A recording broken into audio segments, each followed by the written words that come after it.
Kita hadirkan informasi berikutnya, pemirsa. Pengadilan Negeri Jakarta Selatan kembali menggelar sidang pra-peradilan kedua tentang sah tidaknya penetapan tersangka Presiden ke-7 Joko Widodo.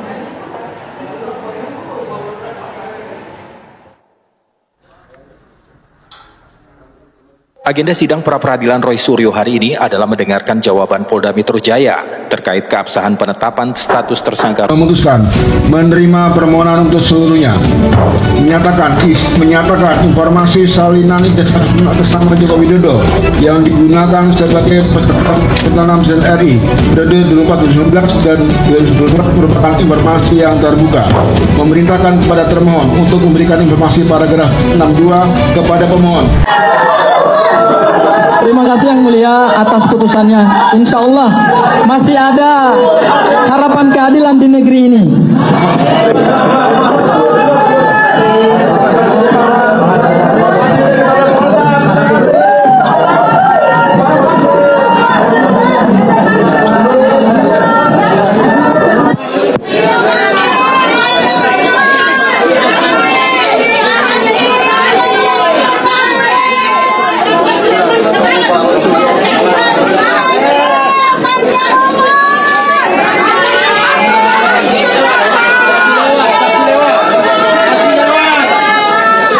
Begini ya, teman-teman semuanya, saya ingin mengingatkan kepada semua masyarakat Indonesia bahwa seseorang bernama Joko Widodo itu sudah menjadi pejabat publik sejak tahun 2005 ketika menjadi wali kota 2 kali, kemudian menjadi gubernur DKI Jakarta, kemudian menjadi presiden 2 kali. Nah, apakah Anda ingat kapan pertama kalinya Joko Widodo itu mengaku bahwa dia lulusan dari UGM? Itu tahun 2017. Jadi pada waktu beliau itu menjadi wali kota, tidak pernah ada satu kata pun yang menyatakan beliau adalah lulusan UGM, ya. Dan kemudian tidak ada cerita ada pernah reuni, tidak pernah ada cerita membawa teman-temannya ke Balai Kota Cigandrung, Solo, ya. Termasuk juga ketika beliau menjadi gubernur 2 tahun. Tidak pernah ada cerita beliau bikin reuni dan sebagainya. Baru pertama kali kita tahu dari acara reuni tahun 2017 UGM itu ketika seorang bernama Bambang Tri yang membuka kunci kotak Pandora itu dihukum 5,5 tahun di tahun 2016. Nah, sejak itu peristiwa ini bergulir. Nah, jadi ya saya ingin sampaikan ya bahwa yang bersangkutan itu ya di luar dari perkara yang kemudian dia laporkan, beliau tidak pernah ya, sungguh pun sudah menjadi pejabat publik selama 10 tahun, tidak pernah mengakui lulusan UGM, tidak pernah datang ke UGM, dan tidak pernah diundang oleh UGM. Itu adalah sebuah ketidaklaziman pada kampus kami UGM. Karena kampus UGM, kampus saya, itu sangat bangga dengan lulusan-lulusannya yang berhasil atau dianggap berhasil. Apalagi ini pejabat publik, apalagi ini adalah wali kota, gubernur, apalagi bahkan presiden. Tapi UGM sama sekali tidak pernah mengundang secara formal, secara resmi. Bahkan pada acara yang setiap tahunnya kami semua alumni UGM itu hadir, yaitu pada acara Dies Natalis, ya, di mana kita itu melakukan perjalanan dari kampus UGM pertama, itu selalu ada napak tilas, itu selalu ada pejabat-pejabat. Contoh seperti Pak Ganjar Pranowo selalu hadir setiap tahun, tapi saya, Anies Baswedan, selalu hadir setiap tahun. Demikian juga dengan saya dan Mas Roy, Pak Mahfud MD, jadi semua. Tapi tidak pernah kami melihat ya, Joko Widodo ikut satu kali pun dalam acara Dies Natalis tersebut, ya. Nah, jadi kemudian yang paling penting tadi sudah disampaikan pada perkara ini ya, pada sidang hari ini yang paling penting sebetulnya adalah sesi yang terakhir ya teman-teman ya, masyarakat Indonesia.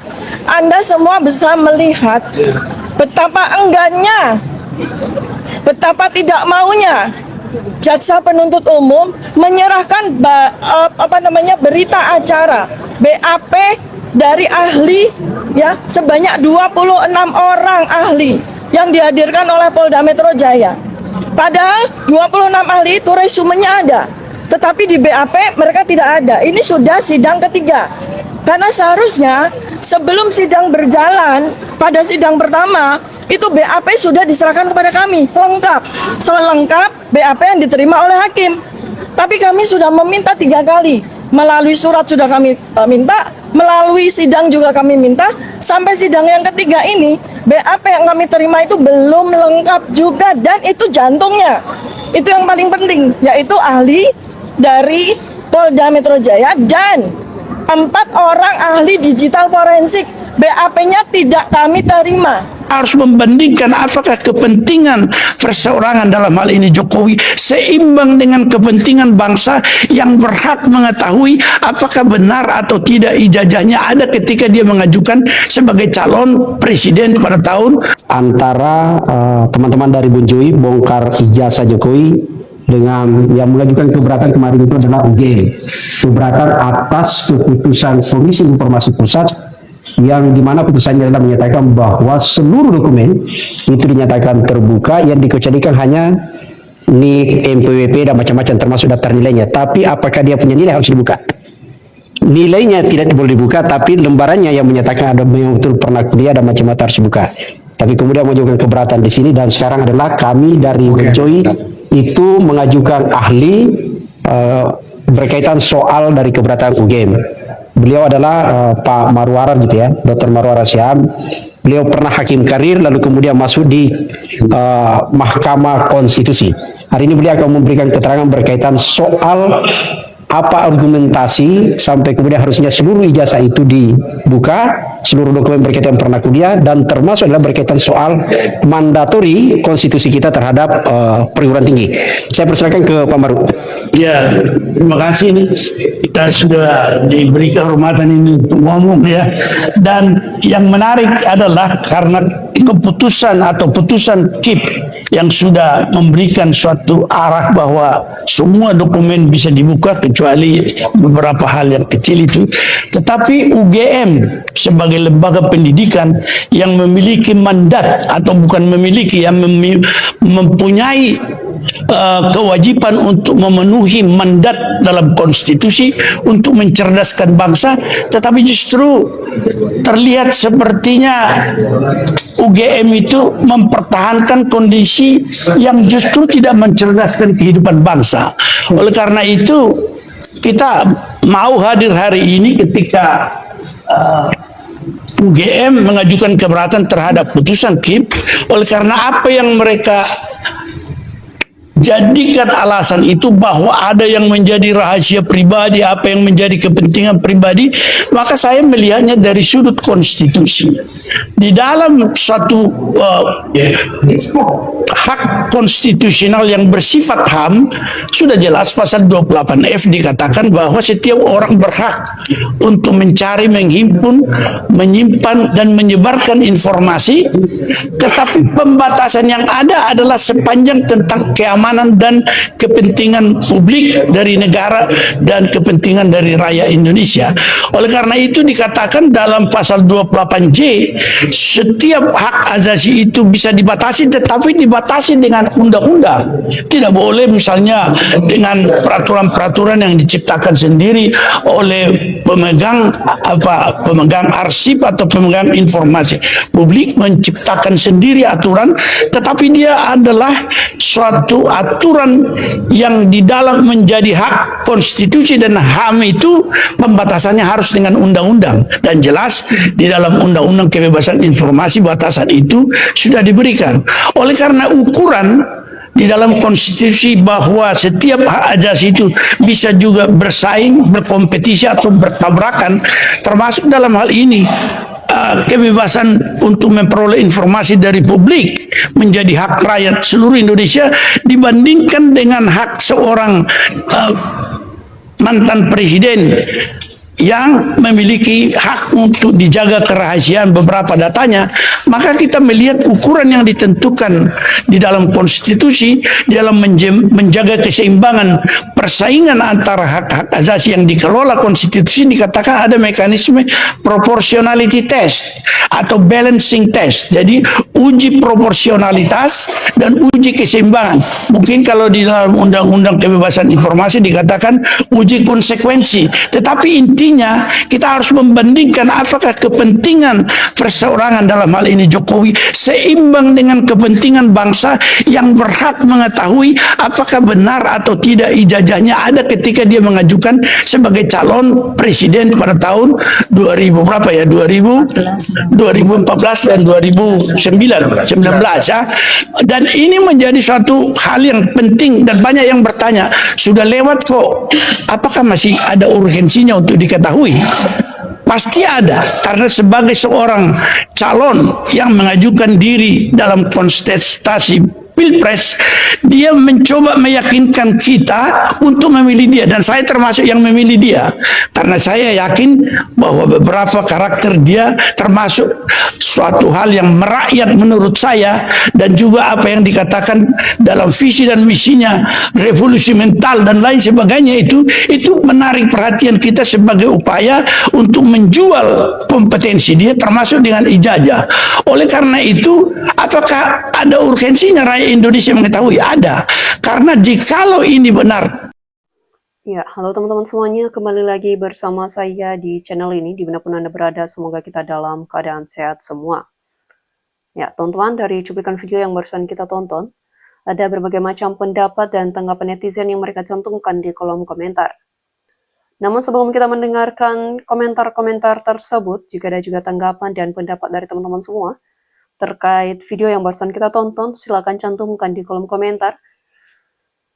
Mari kita berpikir kritis, mari kita berbagi pendapat tentang isu politik yang sedang terjadi di negara kita yang kita cintai ini. Ya, teman-teman, di sini disampaikan oleh Suhandi Sudarnoto yang mengatakan, semoga Pak Hakim sehat selalu dan selalu menegakkan kebenaran. Jajang Supriyadi mengatakan semangat terus pahlawan bangsa yang berjuang bongkar kebohongan dan kepalsuan. Sugianti mengatakan mantap Pak Hakim, sangat tegas, berwibawa dan adil. Semoga selalu berpihak pada kebenaran. Hari Sutopo mengatakan penjarakan saja si Jokowi itu sudah buat gaduh bertahun-tahun. Di negara ini tentang ijazahnya itu sudah banyak korban yang dipenjarakan.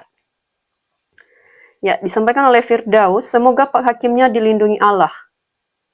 Lampung Balam mengatakan, niat mencalonkan diri sebagai wali kota Solo dengan menggunakan ijazah orang lain berarti sudah didasari hati yang tidak baik. Tidak ada rasa kalau dirinya sudah berbuat jahat dan nyatanya penjahat berdarah dingin telah membohongi dan menipu rakyat satu negara. Ratna mengatakan, mantap Pak Hakim, belah kebenaran jangan pandang bulu. Iding mengatakan, alhamdulillah masih ada hakim jujur. Kebenaran mulai terbuka, terima kasih Pak Hakim. Imam Syafi'i mengatakan, semoga perjuangan para penjangga sia-sia untuk membongkar kebusukan dan kebohongan pengkhianat bangsa dan negara. Imam Syafi'i mengatakan, teman-teman Jokowi yang diundang memberikan kesaksian semua itu orang bayaran. Dirinan Wari Anwari mengatakan, terima kasih Pak Hakim, makasih banget rakyat Ponorogo. Ya, teman-teman, dilanjut lagi oleh Siti Mairoha yang mengatakan, alhamdulillah ya Allah, semoga Pak Roy Suryo menang. Adi Eslau mengatakan, Indonesia masih punya R.A. Kartini, pejuang kebenaran seperti Dr. Tifa. Sehat selalu Dr. Tifa.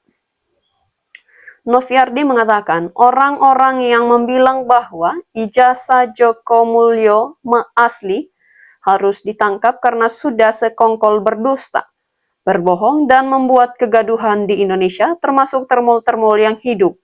Makanya dari hasil membela orang yang mengaku punya ijazah palsu. Teman-teman, disampaikan oleh Dewi Kristiana yang mengatakan, sebenar kali dari dulu hakimnya orang jujur dan takut akan Tuhan, sudah lama terungkap ijazah palsunya Jokowi. Marsono mengatakan, nggak pejabatnya, nggak hakimnya, dari dulu rata-rata termul. Wardani Kusuma mengatakan, semangat terus para pembela kebenaran, semoga sehat terus. Di sisi Kopi mengatakan, bismillah, Pak Hakim yang terhormat, semoga menjadi yang kerjanya semata beribadan, semoga menjadi amal Bapak dan menjadi suri dauladan yang baik bagi banyak orang. Wardoyo Edi mengatakan, finalnya mau diapakan kekayaannya si Jokowi yang bertriliunan ini? Rakyat masih menunggu kejujuran aparat lagi. Sarinten Widada mengatakan, selamat Pak Hakim yang jujur, sehat selalu.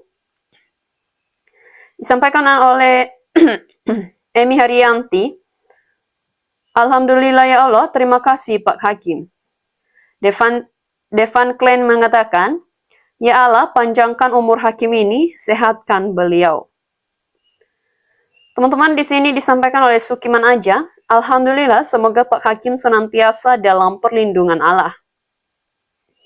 Sohib mengatakan, inilah betul-betul hakim sebagai tangan Tuhan, sebagai penegak keadilan dan kebenaran.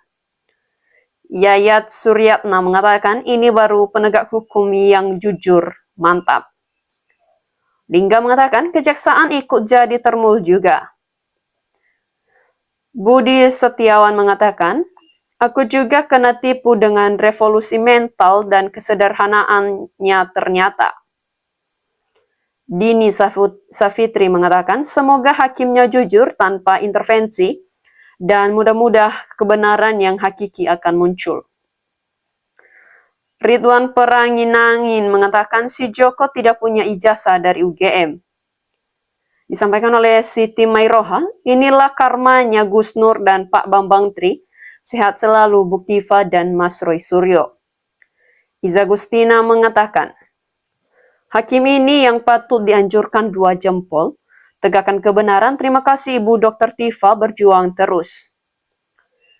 Ardiana Za mengatakan, Alhamdulillah Allah bersama orang-orang jujur dan benar. Semoga Bapak Hakim terus amanah dan selalu dalam lindungan Allah. Teman-teman, di sini disampaikan oleh Ardiana Za yang mengatakan, Alhamdulillah Allah bersama orang-orang yang jujur dan benar. Disampaikan oleh Royan Ahmad, semangat pencari keadilan jangan pernah lelah. Muhammad Nuju mengatakan, putra bangsa geger, negara hancur, ekonomi tidak stabil, hanya karena selembar kertas, tapi presiden kita tidak ikut mengambil bagian untuk penyelesaian. Semoga Roy dan Tiva mendapat kekuatan. Teman-teman, Nur Latifah mengatakan, sebenarnya Roy dan Tiva udah menang tapi terhalang oleh kejahatan rezim yang gak beradab. Firdaus mengatakan, penjarakan termul dan induk senangnya.